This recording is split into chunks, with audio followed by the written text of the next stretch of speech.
And then the album ends, of course, with Why Did It Have to Be Me? And that one, I noticed you had the co-production or produced with Herbie. So what did you do differently on the creation musically side of that song? Well, I just heard the bass line. I just heard everything on the record. And I had just met Teddy Riley in the studio. He and I were like talking and hanging out and stuff like that. And I told him that, you know, I was playing the ideas that I wanted for that song. And he came to the studio and he played them for me. And he was like, that's for you, you know?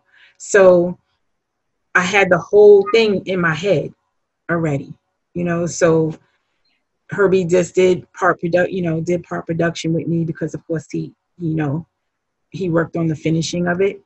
But that's how I, caught a production piece in that song. Mm-hmm. Okay.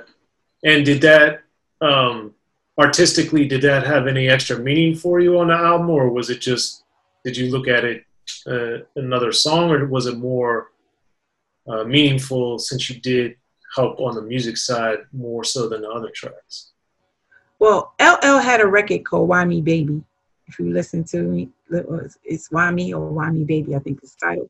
And at the time I was like, oh my God, I'm going to make a record like that. You know what I mean? And Why Did It Have to Be Me came to my mind. And, so that song, it has a special meaning to me. We did a video to that one out of everything because that was just a good song. It was a lot to that record. I mean, as you notice, Sharice from Changing Faces, that was, she sung on that. And it created a lot of, that video got a lot of plays. And one day I got a phone call from Profile and I said, well, listen, they said, when you come to the city, I said, yeah, I'm, getting ready to jump on the train now. Can you the speaker?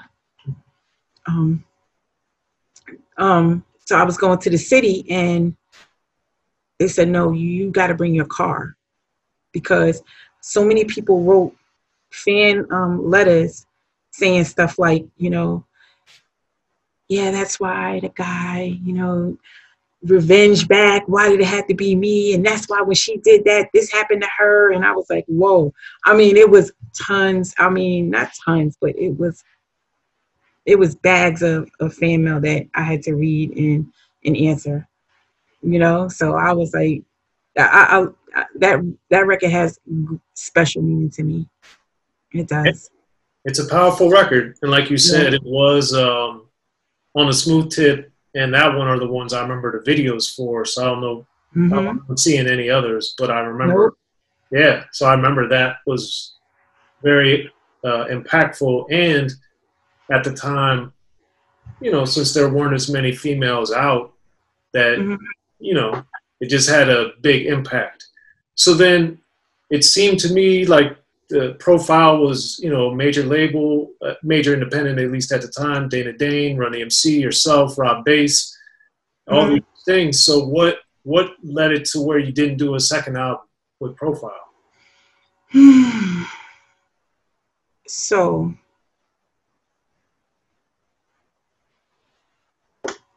I started working on my second album with Profile. I started hanging in song after song. We made quite a few records. So one night I went into the studio and Herbie had a song prepared for me to record. And I was imitating, like I sound like Salt-N-Pepa on the record. Okay. And he said, I need you to say it like this, because he wanted to see what the problem was. You know what I mean? Like, because Corey was really not paying attention to what was coming in for me. And so I did the record and Herbie mixed it in with about 10 other records that I did. And it took them less than 24 hours. I mean, it had to be like 24 hours or so to call him and say, number 6, we want a whole album on number 6. So they wanted a whole album. It's Salt-N-Pepa.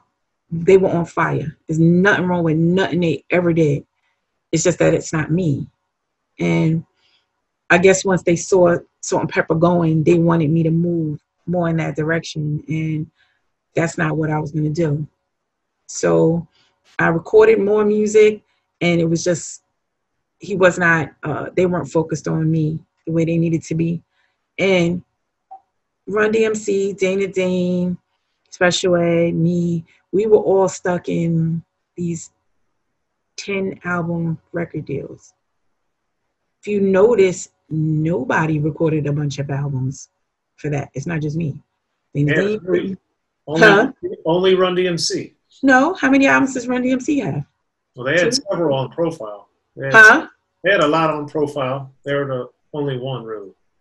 Yeah, I don't know why I thought it was like, it wasn't as much as they could have done they didn't do 10 albums, you know? It was just like. No, you're right. They could have done more, but they had at least 5 on Profile. And so I know it was like, we were all like, you know, on pause there. And one by one, we all got off, but, you know, it was, you know, it wasn't the greatest deal. So then I remember you resurfacing with the What Up Star or What's Up Star as Suga. So was that your first real re-entrance to the game? Yeah.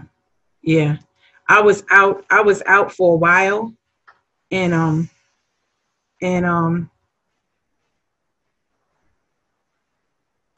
I decided, let me make a song. Let me make some records. Let me go back in the studio, and came up with that record. And I was with Henchman, and I got signed to JMJ.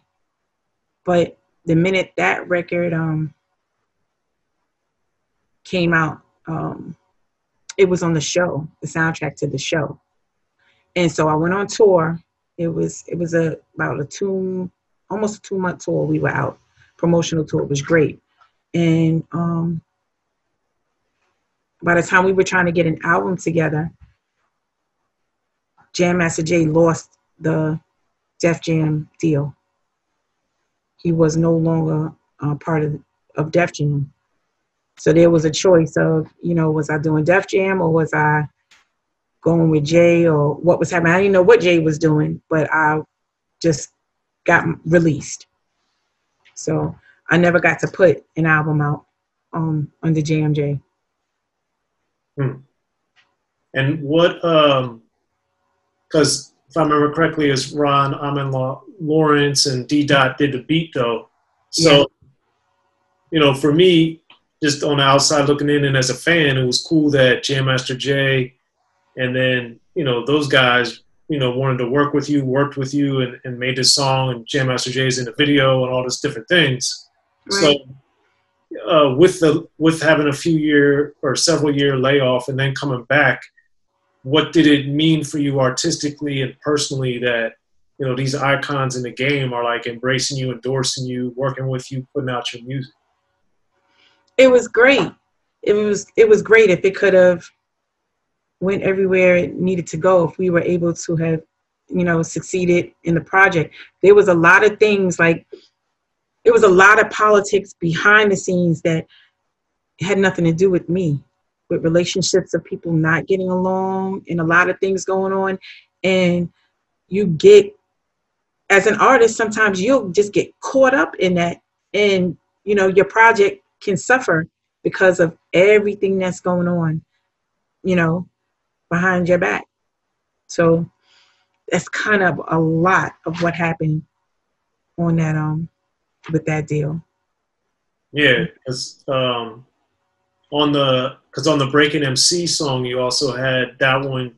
You had referenced your Sweet Tea name with Sugar and stuff. So why did you change your name?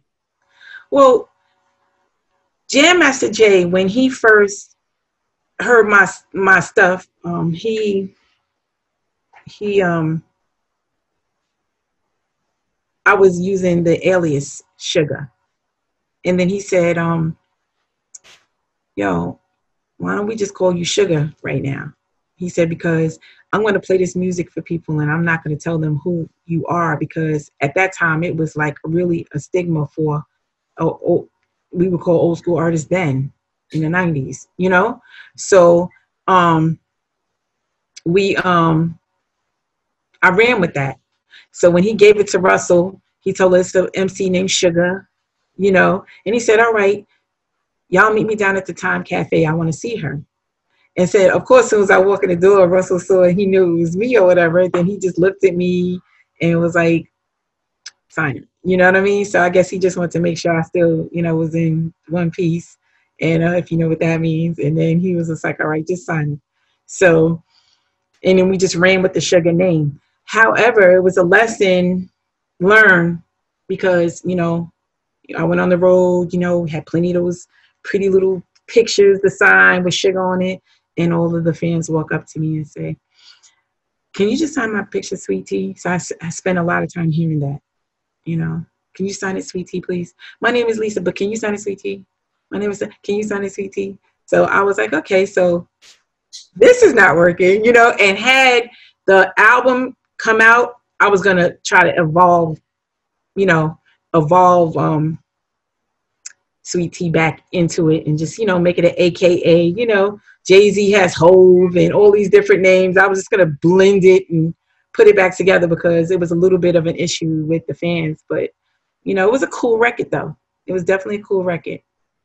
All right. And then I've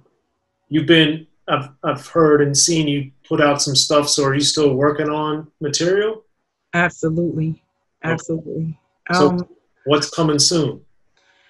Well, actually, we were set to try to start releasing records and get our, you know, algorithms and plans going now, but COVID kind of put a hold on a couple of things. So, you know, we're going to try to relaunch in 2021. It gave us more time to think about things and put things in perspective. And I'm continuously in the studio. I'm working with Pudgy the Fat Bastard. We are in the studio and we are doing it. We got a lot of different producers that are, you know, just on the project, but we're getting it done. And I'm excited about that. Cool. And then did you, I know at one point you were going to be working on a natural hair care line. Did you end up doing that?